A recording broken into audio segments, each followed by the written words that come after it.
নমস্কার।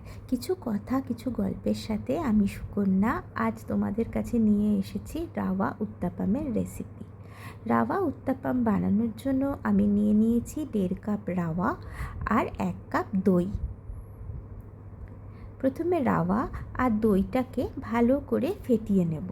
একটু জলও দিয়ে নেব ফেটানোর জন্য, যাতে ব্যাটারটা একটু থিক হয় সেদিকেও দেখতে হবে। জল দিয়ে যেন আবার বেশি পাতলা না হয়ে যায়, মোটামুটি থিকনেস থাকবে ব্যাটারটায়।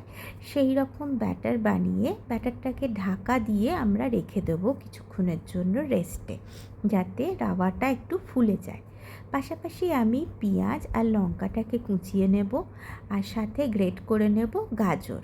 আমি এটার মধ্যে এই কটাই সবজি দিচ্ছি, তোমরা চাইলে আরও দিতে পারো, ক্যাপসিকামও দিতে পারো, টমেটোও দিতে পারো, আমি দিইনি।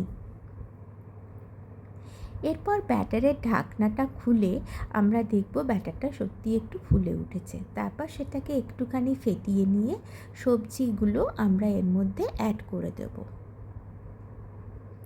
সবজি অ্যাড করার পরে ব্যাটারটাকে আরেকবার ভালো করে ফেটিয়ে নিয়ে ওর মধ্যে আরেকটু জল দরকার পড়লে দিতে হবে। তারপরে জল দিয়ে ভালো করে ফেটিয়ে নেব। তারপরে এর মধ্যে নুন অ্যাড করব। প্রথমে কিন্তু আমরা নুনটা অ্যাড করিনি, নুনটা সবার শেষেই অ্যাড করব। তারপরে আরেকবার নুনটা ভালো করে মেশাবো। এটাকে আরেকবার ভালো করে মিশিয়ে ফেটিয়ে নিয়ে ব্যাটার আমাদের জন্য পুরো রেডি। এরপর ফ্রাইং প্যানটা গ্যাসে বসিয়ে হালকা করে অয়েল ব্রাশ করে নেব ফ্রাইং প্যানে।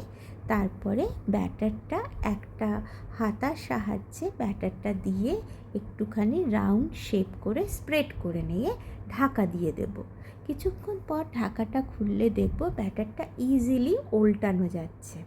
ব্যাস রেডি আমাদের উত্তাপাম, সুজির উত্তাপাম বা রাওয়া উত্তাপাম। তোমরাও এইভাবে উত্তাপাম বানিয়ে দেখো, যদি ভালো লাগে আমাকে জানাবে। হ্যাঁ, যদি খারাপ লাগে সেটাও কিন্তু জানাবে। আর আমার চ্যানেলটাকে সাবস্ক্রাইবও করে দেবে। চলো আজকের মতো এখানেই টাটা। কালকে আবার আসবো নতুন রেসিপি নিয়ে। Bye bye.